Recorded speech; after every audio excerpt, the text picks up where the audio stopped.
What's up, Sherrell? Hey, how are you? I'm well. We are live, so let's get it going. Welcome into Inside Carolina's postgame podcast. North Carolina goes to Virginia, loses for the eighth straight time. Sherrell McMillan joins me. A little late night action on the Inside Carolina podcast. What's going on, Sherrell? Nothing much. I think I'm going to upset some people. I've been formulating my opinions on this game. I think some people are not going to be happy after they hear what we have to say. So, We shall see. It's always tough to formulate those opinions, trying to get a story posted and all that. So I'm glad you've got some going. Carolina, like I mentioned, 65-58. Of course, Johnny T-shirt and JohnnyT-shirt.com sponsors of this podcast. I mean, it's going to be trouble and a difficult night when Armando Bacot goes out at the very beginning of the game. North Carolina absolutely shredded Virginia twice last season on the back of Bacot. Not just Bacot, but Bacot did a ton of that. And you got Pete Nance out already. Bacot did not get to play either game against his home state schools. But Sherrell, just overall thoughts for before we dig into the nuts and bolts of it, because I like you have some opinions. I mean, you can't be but so upset considering the circumstance. I know that sounds like moral victory. The positive sunshine pumpers are here, as they're called on the Tar Pit Premium. But when you lose Armando Bacot in the first minute of the game, so actually let's go back. Entering the game, I don't know how many UNC fans or people who follow UNC thought they could go into John Paul Jones Arena and win tonight. So let's keep that in mind. And then within 90 seconds, you lose a potential All American, ACC Player of the Year, your unquestioned best player, a guy who's on a major heater right now, 5 straight games with 20 points, putting out double doubles. So you lose that, and you have to play 39 minutes without him, and his backup is out too because he's injured. So if you would have said that, 3 hours ago, it'd have been like, oh, they're going to lose by 20 or 30, because there have been much better Carolina teams, national championship teams, teams with lottery picks that have gone into UVA and looked much worse than this team did tonight. So I think it shows that they can battle, that they are mentally tough, but it's not an excuse to say they were just outmanned. I mean, I don't know what people expect. Like Jalen Washington comes off the bench, and yeah, he looked good for the first half, but then you kind of realize this is like his eighth game in the last 2.5 years, and he comes back down to earth a little bit. So I'm not particularly upset because I thought they were going to lose coming into this, but I'm a little encouraged that they were able to stay with a pretty solid UVA team, considering they were missing two starters and the key, everybody's unquestioned key to the team, Armando Bacot. Yeah, so that's not what I thought you meant when you said you were going to upset some people. Yeah. Uh, you know, Somebody in the comments already hit you up and said, "There goes the built-in excuse, no Baycott." It's not an excuse. It's reality. It's a fact. Yeah, Like, take away the best player from any team, and they're unlikely to win. That's not an excuse. That's just reality. So, if people don't want to live reality, that's their that is fine. But you can't just say, "Oh, well, they should have won without Armando Bacot." How much time have we spent the last 3 months talking about everything for UNC, centers, pivots, goes off of what Armando Bacot does for the team? So it's not an insignificant loss. So you can't just push it aside and say it's an excuse. let me ask you this. We'll sort of work backwards here. I felt like the last minute of the game was as microcosmic of this North Carolina team the last 3 years. r- Definitely the last 3 years. Really, the last couple. Right there at it. You had Caleb Love, who had been bad all game, hit a bunch of shots like he's prone to do or apt to do, and then made some mistakes, and then North Carolina just couldn't get over the hump. Just speak to that last stretch there, because Carolina had opportunities. And Jamie Juice Newton, if I haven't noticed the name in the podcast feed, and I appreciate you joining us, but you haven't listened long enough to realize that there are no moral victories on this podcast. It doesn't work that way. Speaking facts is not a moral victory. Anyway, Sherrell, just sort of speak to that. I mean, I always feel like this North Carolina team, and I said it last year, and I say it this year, they can get these games won, but it's like they wait to the last minute and then they just sort of crap out at the very end rather than get over the hump. What did you see in the last minute or the last couple minutes that maybe were very familiar? It was a little disappointing, just because the trio of people who were really handling the ball, who were in charge, R.J. Davis, Caleb Love, and Leaky Black. Those guys have played a ton of games. I think this was, I mean, keeping up with the stat, I think this was Leaky's 114th start in his 138th game. And Love and Davis are, they're getting up towards 100 games and 100 starts as well. So they've been around the block. They've seen a lot of things, and to still be making some of the careless errors. Now that is something, if you want to get upset and you want to question and you want to wonder why it's still happening, it's those kind of things. Yes, UVA is a tough defensive team, especially, as a unit. They're not, outside of Beekman, they're not great individual defenders, but as a unit, they're pretty good.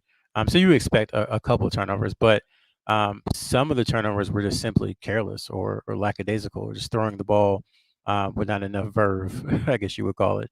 And Beekman had those two steals within the first 5 minutes, I believe. So I think between the two, it was up around 8 or 9 turnovers, and that's just too many for guards who are as experienced as they are. Obviously, they had to carry a higher load because Bacot was out. They had to play a lot of minutes, but still, those are kind of things that are, um, you know, you can prevent. Some of the shots not going in, that happens, but turnovers, poor passes, bad angles, all that stuff is preventable. So that leads into what happened at the end of the game, in that, Caleb, I thought he had a pretty solid floor game. You could see he was trying to distribute and trying to be point guard. As we mentioned, there were some turnovers, but couldn't hit anything. And then all of a sudden, he gets to that left wing and he starts knocking down three threes in, I think, the final 3 minutes. But then on the defensive end, loses Beekman, nobody helps, and they're down 5 instead of having a chance to tie the game. So to your point, it's just that maddening variance that we always talk about. If you can't see me or listening to podcasts, I'm putting my hands up like a roller coaster, like a wave. That's kind of what they've been.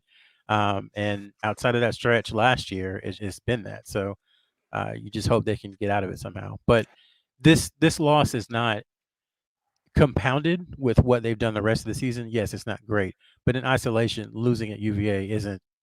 It's not great. You don't want to lose at UVA, but it's not. Uh, it's not a defining moment in the season. Yeah, I don't disagree there. I mean, UVA has always been tough up there. Carolina got them at home and then an ACC tournament last year.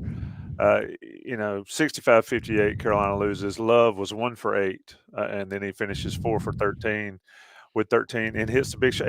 But somebody referenced in the chat, and I was going to ask you about this, and it's always tough for me, but in the first half, they call a timeout to run a play. McCoy throws it away on the inbounds pass. At the end of the game there, they get a timeout or get a ball, and then Love throws it away. I mean, the in game were brutal. What's going on there? I mean, to your point earlier, this is a veteran team, but they make some very not veteran mistakes repeatedly, and that's the part disappointing, maddening, whatever you want to call it, is what's, I guess, baffling for me. I think you talk with Staples all the time in the day after football games, and he almost always says it looks really bad, like they're not being coached to do something right, but it's just one little small thing. Des Evans moves 4 inches to his right, and instead of having a tackle for loss, it's an 80-yard gain. I think that's where he's seeing. I don't think Hubert Davis is, I don't think he's drawing up turnover plays. I don't think that's his intent. For some reason, it doesn't click. I don't know if it's guys freelancing. I don't know if it's, the moment is maybe, I don't want to say the moment's too big because they've been in the biggest moments possible. I don't know if they were just rattled, but it is strange. I don't really have an explanation for it, that it happens over and over again, especially like we said before, considering just how many games these guys have played. Yeah, I'm not sure why Leakey's not a designated inbounder there. Somebody mentioned it in the chat, and I agree 100%. I mean, I think you got Leakey throwing the ball in. But anyway, that's not the point. You got to make plays, and Carolina's unable to make plays. Let's talk about Jalen Washington a bit. You talked about how he um, looked good in the first half, not so great in the second half. But, I mean, you talking about getting thrown to the fire. He goes from playing nothing to a couple minutes and then is immediately tossed out there for what, 27 minutes? That's a lot. I thought he looked really good. Um, he got winded in the second half and then got exposed a little bit. But what'd you think of him overall? Yeah, I thought he played really well. To your point, isn't that one of the, over the years you start to learn the coaches their isms and their sayings. You know, Roy Williams had a ton of them that we all learned. And I think Hubert's now is starting to be the whole. Um, I don't know when your opportunity is going to come, but I know it's going to, or some variation of that. And that's what happened with Jalen Washington tonight. No one expected Armando Bacot to turn his ankle. You know, within the first minute of the game, you really expected him probably to play 35, 36, 37 minutes. So really didn't expect to see Jalen Washington at all. And then he gets put out there and he performs. And I think you're seeing the 5-star talent, which is what he was before he was injured multiple times. I think you're starting to see that come through, especially on the offensive end. Just a really soft touch, that jumper from the baseline. He's a really good mid range, face up. I guess five is what you would call him. I was encouraged because one of the knocks on him was just his physical strength, considering how infrequently he played basketball over the last couple of years.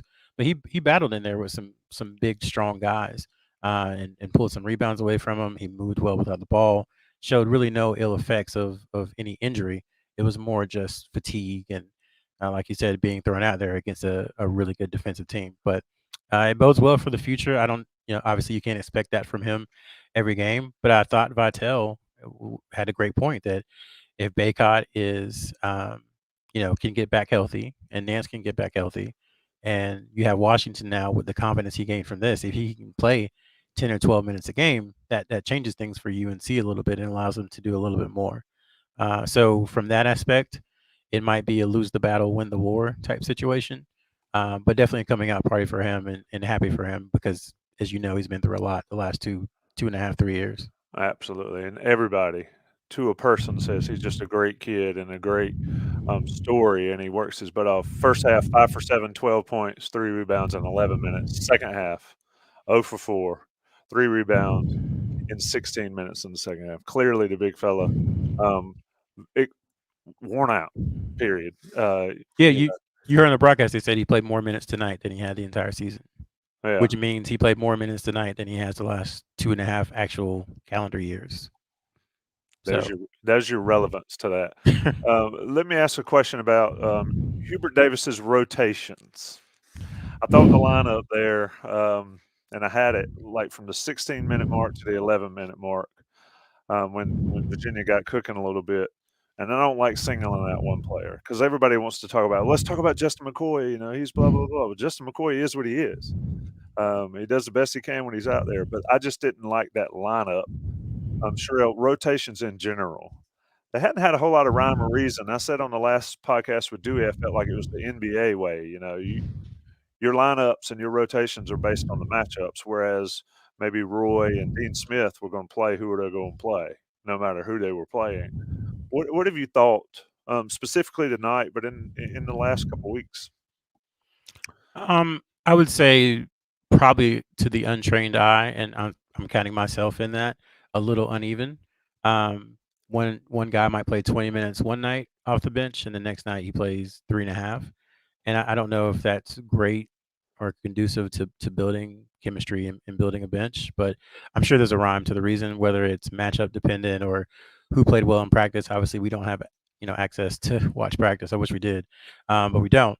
So it could be a situation where someone excelled in doing something that Hubert Davis wanted during the week, and he rewarded them with playing time. I think overall the issue is that each bench player has some kind of flaw, and I say that I don't mean that super negatively, but some kind of deficit, something they need to improve on that prevents them from playing a little bit more. And so you're trying to mix and match who can give you X on X night. So maybe one night you might need a more physical presence, and in the absence of Baycott and in the absence of Jalen Washington, who have been out there for a while, if you need a bigger physical presence, the really only one left on the roster is Justin McCoy. So that's probably why he played. I think it's simple. Whether or not he should play those extended minutes, that's the head coach's decision, and I'm sure he'll be asked about it or is being asked about it right now. Um, you wonder about Puff. It's like, well, Puff played pretty well. Could he have played some more minutes? And I think it really is Hubert Davis looking at matchups and trying to figure out exactly who he thinks can give him that one thing that he needs. And tonight it seemed like he wanted a physical presence at the five as opposed to trying to play five out. And I guess that's why he went with McCoy a little bit more than other players. Yeah. Um, Carolina loses 65-58. Of course, this is Inside Carolina Postgame Podcast. Johnny T-shirt, our sponsor. I'm trying to look down the line. Seth Trimble sort of struggled a little bit. He looked like a freshman out there against an experienced group of Virginia players. I mean, Virginia's a solid basketball team. I guess for me watching this game, it was one of those, no, you don't expect them to win when Bacot goes out, but they had the opportunity, so you want to see them steal one, and I felt that would have been a steal. Folks asking in the chat about Bacot's ankle. That'll come from Charlottesville and from Chapel Hill later. I would wager that Bacot will play when he absolutely is able to play. He's that type of guy. We'll see what happens there. And Puff Johnson, 14 minutes. Justin McCoy, 15 minutes. What else, Sherrell? Because I've got one more question for you, but it's looking ahead. What else from this game, sort of like a takeaway? We usually do 2 or 3 takeaways, but I mean, they lost, and they're beat up, and they've got a game on Saturday against Louisville. I'll go ahead and ask you that question. You said that game. You said that game scares you. I mean, what is it about a wounded animal is the most dangerous or whatever the saying is.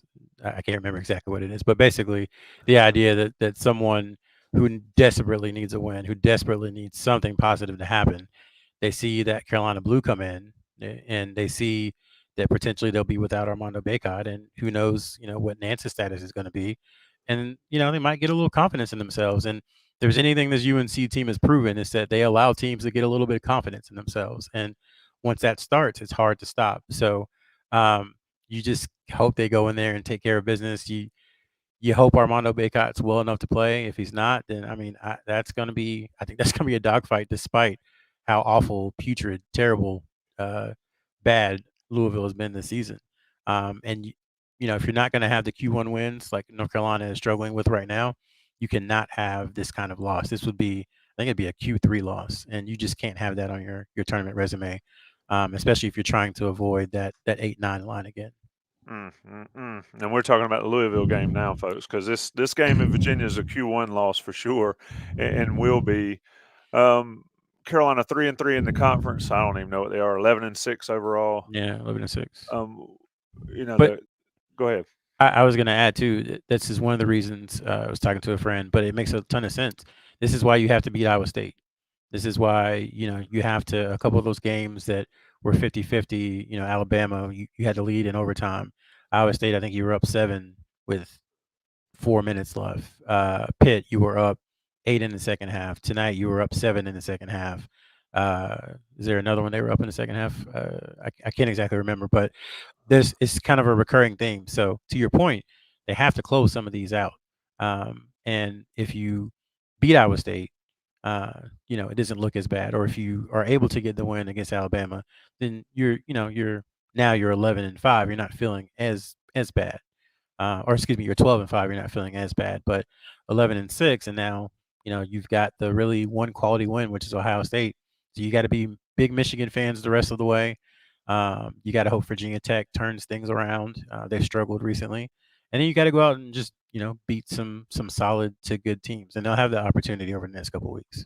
They will. Louisville on Saturday, 2:00, I believe. Yeah, Louisville. Whew, I watched them a couple times. They are brutally bad. But They Tommy, shall be hot, I would think. yeah, you've been around. I mean, you remember how that game was? Was it last year? Last year Louisville was not good either, and it took everything Carolina had just to send the game into overtime, and then people started throwing batteries and there were techs, and they got out of there with a win. But that's how it was last year. I would argue probably a better Carolina team even at that point. So I don't think anyone should go in like, oh, it's Louisville, they're terrible. Carolina's gonna win by 15. I don't expect that. It would be wonderful if they could go in there and do that, but I don't think that should be the expectation. Yeah, I mean, Carolina's got to have the veteran guys that are playing step up. Bacot, if he's out or whatever, Pete Nance, if he's out or whatever, but Leaky, RJ, and Caleb Love have got to be better, especially down in crunch time. because it's their team. They're the leaders. They're the old guys. We always talk about the old heads, and teams that have veteran leadership are the ones that win the tight games. Well, Sherrell ticked off several that North Carolina's let get away with those old guys. That needs to stop going Saturday at Louisville. Sherrell McMillan, I'm Tommy Ashley. Anything else, Sherrell? I think we've handled this one. Yeah, I think so. I'm just not. I'm not. I know people want us to be spitting mad and upset, but you know, everybody thought they were going to lose with a healthy team, and then they have two starters out, and they have the lead for a large portion of the game, and are down one possession with 2 minutes left. So I don't think you can ask for much more without the ACC Player of the Year and a potential All-American. I agree there. I think it's the how and not the what that has people upset. We can debate it. That's your line. I stole Yeah, your line. I don't care about the how. I care about the what. But All right, my friend. Appreciate it, Sherrell. Thanks everybody for listening. Over 200 plus on 11:30 on a Tuesday night. Carolina back in action on Saturday. Check out Inside Carolina Live, 10 to 12, streaming on WCHL and probably on the YouTube, Inside Carolina YouTube channel, if I can figure that out. That's my duty to bring to you guys on Saturday morning. Also, Scoop Podcast, Up in the Rafters Podcast, and On the Beat Live Thursday night with Inside Carolina. Myself hosting Ross and Adam and John Bowman. That's 9 o'clock Thursday night. We'll talk about it much more as we roll on. Thanks, Sherrell. Thanks, everybody.